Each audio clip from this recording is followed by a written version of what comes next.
Hi everyone, welcome back to my Prime Minister campaign.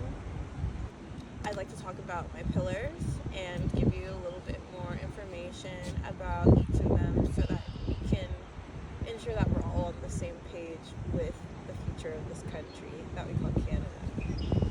First and foremost, I am looking to implement ideas surrounding the core value that is love. Love for everyone looks like consideration.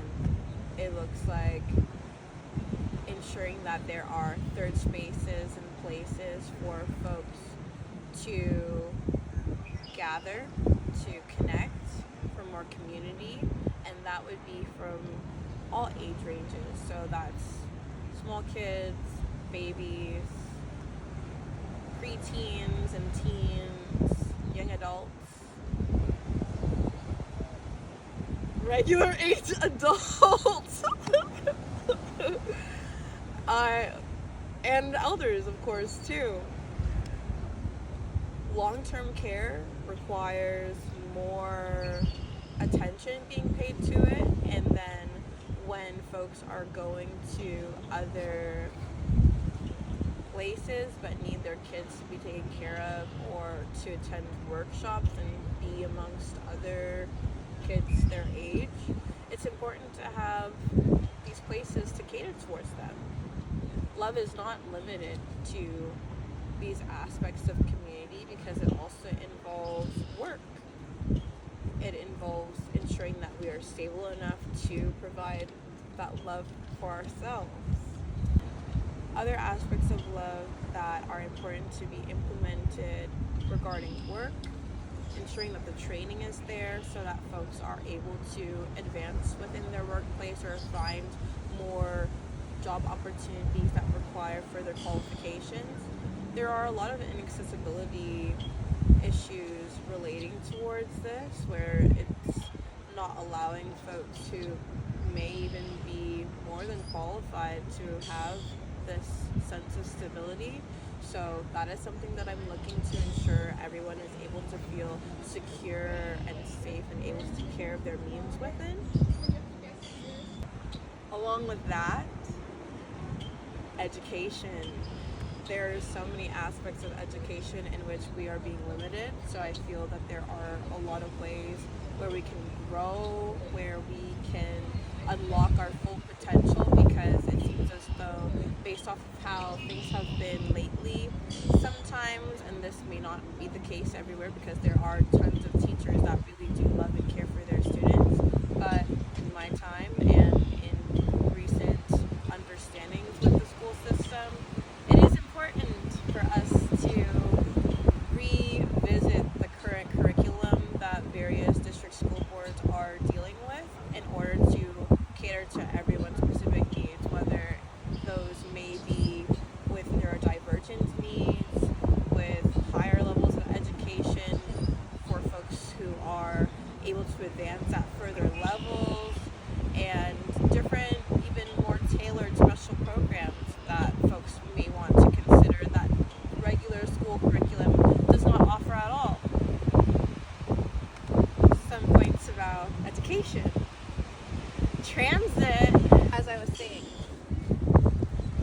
transit, depending on where transit is near you, because this is nationwide that we're speaking of, it does need to be more affordable and more reliable. Folks are probably less likely to be paying for transit or wanting to because it is not reliable and it is too expensive. If you're going to have to go to work in the morning, go to school in the morning, and then also return back home, but then if you have errands to do that are all the way over yonder, and then you have to pay twice in the day plus a third time, and then if you don't make it within the 2 hours, you have to pay a fourth time, that's like overkill. That's a bit too much, if you ask me. And I don't think that's realistic for actually making sure that we are being adhered too well, because now it feels more oppressive within the transit system. There's fare inspectors that are hidden in plain clothes looking to, create a scene over payment that could be more likely to be paid had it been more affordable, enforced this way. What are we to do? Housing. Huge situation going on in terms of the homelessness crisis that has been increasing, unfortunately, over time, but also affordability when it comes to rent. It's on a website. There is said to be way more affordable renting options made available, I suppose, throughout 2025, but a lot of folks don't know about this, and there are tons of wait lists, although these buildings, places that folks can call home, are kind of popping up at random. There isn't enough opportunity for folks to know everything about them. So having a list, a database to refer to all of these resources is absolutely essential, and something that we would like to work towards,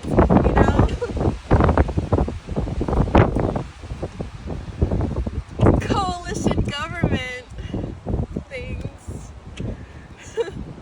Overall, love is about our well-being, our collective well-being, living abundant lives as we deserve and have been deserving since a long time ago, okay? Everyone, every single being deserves this, and that is what this is about. Following this point, authenticity. Authenticity here is related to being genuine and true to everything that is being said, ensuring that collaboration is at the forefront of everything that is being done, because I'm not going to make any decisions for myself. Research and understanding. So yes, stats can.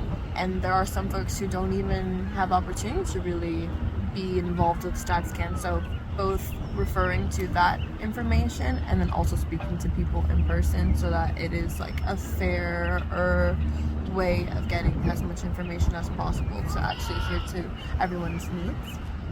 Reforming legislation, gotta go over legislation to make any decisions about that, but legislative innovation sounds more so something to adapt because of how things have been going and the things that I've already spoken to. Family clinics and universal health care. Sounds cool. We gotta keep it up. Gotta ensure how much of our taxes are going towards it. Also, one individual, my friend, mentioned to me universal basic income, because that is something that's being proposed more recently.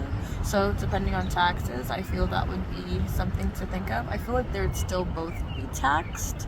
It's just tax money would go towards universal basic income, and then it would maybe universal basic income would be taxed, even though it's going towards it. So it's kind of like a bit of a loop.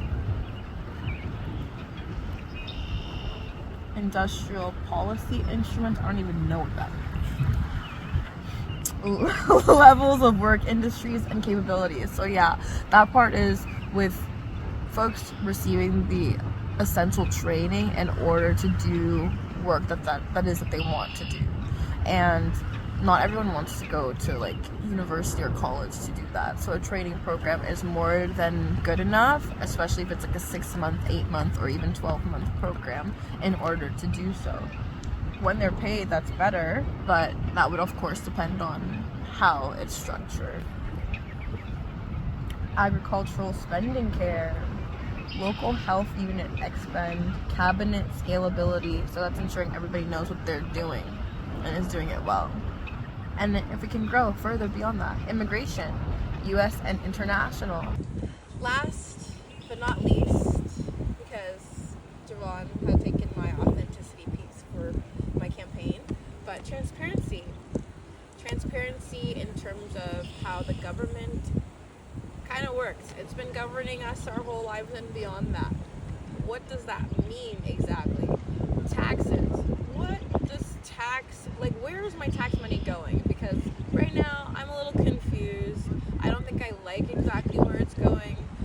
Someone mentioned to me that they would like to choose where their tax money goes. So my proposition, which I am not going to be fully make all of these decisions on my own. Again, I am going to be working with my team, which would be Liberal and NDP party and anyone else who would like to vote for me and work alongside one another in the House of Commons, is about taxes and essentially having 15%, for example, to specific dedicated things that actually the reason why taxes exist in the first place.